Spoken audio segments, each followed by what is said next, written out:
Hello student, welcome to my YouTube channel all student. हम आपके लिए लेकर आए हैं बीए प्रथम वर्ष के सेकंड सेमेस्टर विषय इतिहास के महत्वपूर्ण क्वेश्चन, जिसका यह भाग 8 है। 7 भाग हम करवा चुके हैं, वो प्लेलिस्ट में पड़े हुए हैं, तो आप उन्हें देख लीजिए। तो चलिए शुरुआत करते हैं क्वेश्चन नंबर 51 से। मोहम्मद तुगलक के समय कौन सा विद्रोह हुआ? उमीर हुलाजू का विद्रोह, मलिंग हुसंग का विद्रोह, निजाम भाई का विद्रोह, उपरोक्त सभी में चौथा ऑप्शन सही है। Question number 52। साधारण व्यक्तियों से ऊंचा था, पाशविक राक्षस तथा मित्र का हृदय रखता हुआ एक साधु था। यह कथन किसका था? सेवेल का यह कथन था। Question number 53। यदि वह मोहम्मद तुगलक प्रातःकाल से रात्रि तक वार्ता करता और भाषण देता तो श्रोताओं को कोई कष्ट तथा थकावट नहीं होती थी। यह कथन किसका है? यह कथन बर्नी का है। दूसरा ऑप्शन सही है। Question number 54। मोहम्मद तुगलक में विरोधी तत्वों का मिश्रण था। यह कथन किसका है? इब्न बतूता का यह कथन है। Question number 55। सुल्तान के पिता का क्या नाम था? रज्जब था। तीसरा ऑप्शन सही है। Question number 56। फिरोज तुगलक का जन्म किस माँ की कोख से हुआ था? राजपूत माँ की कोख से हुआ था। Question number 57। फिरोज तुगलक मोहम्मद तुगलक की मृत्यु के समय था, उसके साथ सिंध में। Question number 58। फिरोज ने प्रारंभ में शासन करने की अपेक्षा मक्का जाने की इच्छा व्यक्त की, कट्टर मुसलमानों का समर्थन प्राप्त करने के लिए। दूसरा ऑप्शन सही है। Question number 59। क्या फिरोज अपहरणकर्ता था? विवादास्पद विषय है, इसमें अभी विवाद है। इसमें तीसरा ऑप्शन सही है। Question number 60। फिरोज के गद्दी पर अधिकार का पुष्टिकारक है। उत्तराधिकार के नियम का अभाव, वंशानुगत अधिकार की अमान्यता। तीसरा ऑप्शन सही है इसमें उपरोक्त दोनों। Question number 61। फिरोज की असफलता का श्रेय दिया जाता है। वजीर मलिक ए मकबूल को दिया जाता है। Question number 62। फिरोज ने कितने कष्टदायक करों को समाप्त किया था? 24। दूसरा ऑप्शन सही है। Question number 63। फिरोज की राजस्व व्यवस्था का प्रमुख दोष था। जागीरदारी प्रथा, ठेके पर राजस्व की वसूली, किसानों का उत्पीड़न, उपरोक्त सभी में चौथा ऑप्शन सही है। Question number 64। फिरोज अशोक के कितने स्तंभ दिल्ली लाया था? 2 स्तंभ दिल्ली लाया था। चौथा ऑप्शन सही है। Question number 65। फिरोज की आत्मकथा का नाम था फतूहात ए फिरोज शाही। Question number 66। ज्वालामुखी मंदिर से प्राप्त संस्कृत ग्रंथों का फिरोज ने किस भाषा में अनुवाद कराया था? फारसी भाषा में कराया था। Question number 67। फिरोज ने दासों के प्रति प्रेम का प्रमुख कारण था उन्हें इस्लाम में दीक्षित करना। Question number 68। हिंदुओं को कहा जाता था, जिम्मी कहा जाता था। तीसरा ऑप्शन सही है। Question number 69। फिरोज में उलेमा वर्ग की सहानुभूति प्राप्त करने के लिए क्या किया था? खलीफा से मान्यता प्राप्त की, सिक्कों पर खलीफा का नाम अंकित कराया। दोनों ऑप्शन सही है इसमें। Question number 70। फिरोज के बंगाल अभियान का परिणाम था असफलता। Question number 71। नगरकोट पर आक्रमण में फिरोज का क्या उद्देश्य था? ज्वालामुखी मंदिर को ध्वस्त करना, मूर्तियों को तोड़ना, उपरोक्त इसमें दोनों। तीसरा ऑप्शन सही है। Question number 72। सिंध पर अभियान के समय फिरोज मार्ग भटककर फंस गया था, रन के रेगिस्तान में फंस गया था। चौथा ऑप्शन सही है। Question number 73।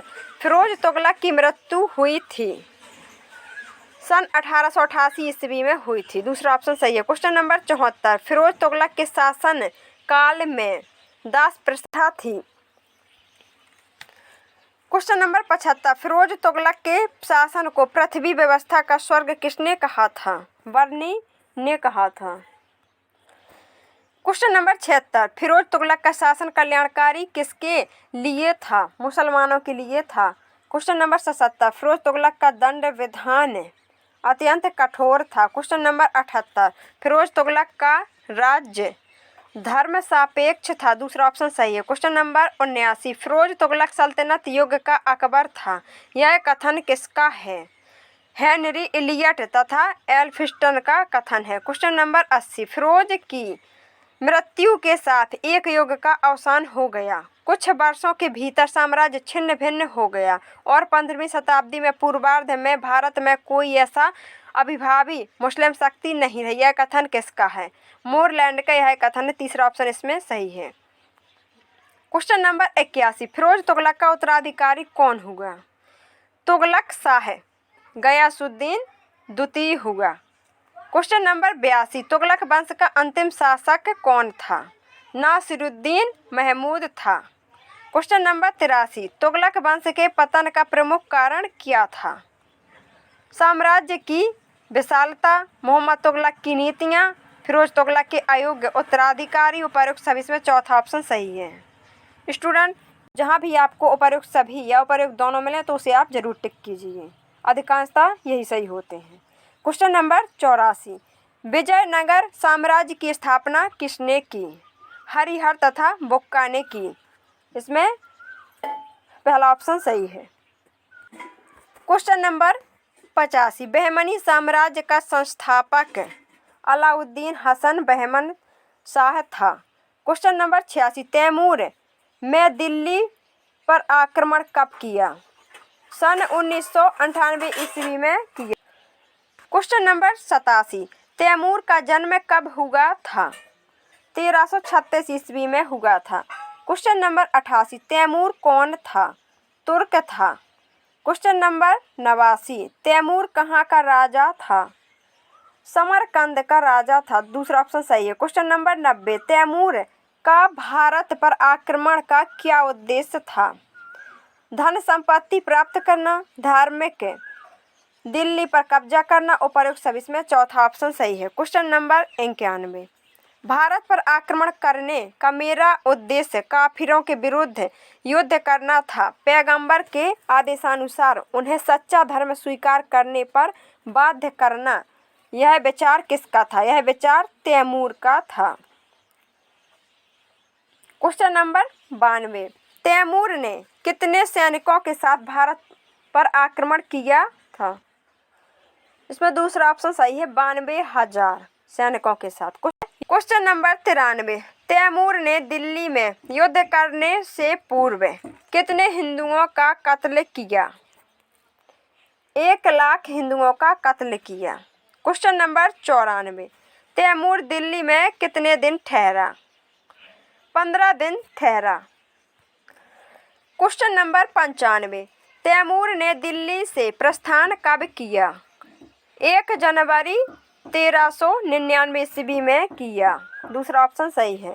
Question number 96, Delhi छोड़ते समय तैमूर ने मुल्तान, लाहौर तथा दियालपुर का गवर्नर किसको बनाया? खिज्र खां को बनाया। क्वेश्चन नंबर 97, तैमूर के आक्रमण का भारत पर क्या प्रभाव पड़ा? धन तथा जन की बर्बादी, तुगलक साम्राज्य की प्रतिष्ठा धूल में मिल गई, तुगलक साम्राज्य छोटे छोटे राज्यों में बट गया, उपर्युक्त सभी इसमें चौथा ऑप्शन सही है। क्वेश्चन नंबर 98, हरिहर की मृत्यु कब हुई? 1355 ईस्वी में हरिहर की मृत्यु हुई। क्वेश्चन नंबर 99, बुक्का की मृत्यु कब हुई? इसमें दूसरा ऑप्शन सही है, 1379 ईस्वी में हुई। क्वेश्चन नंबर 100, संगम वंश किसके नाम पर चला? हरिहर तथा बुक्का के पिता के नाम पर चला। स्टूडेंट, हो गए हमारे 100 क्वेश्चन। आगे के क्वेश्चन हम आपको अगले भाग में देंगे। वीडियो अच्छा लगा तो लाइक और चैनल को सब्सक्राइब जरूर करना। Thank you.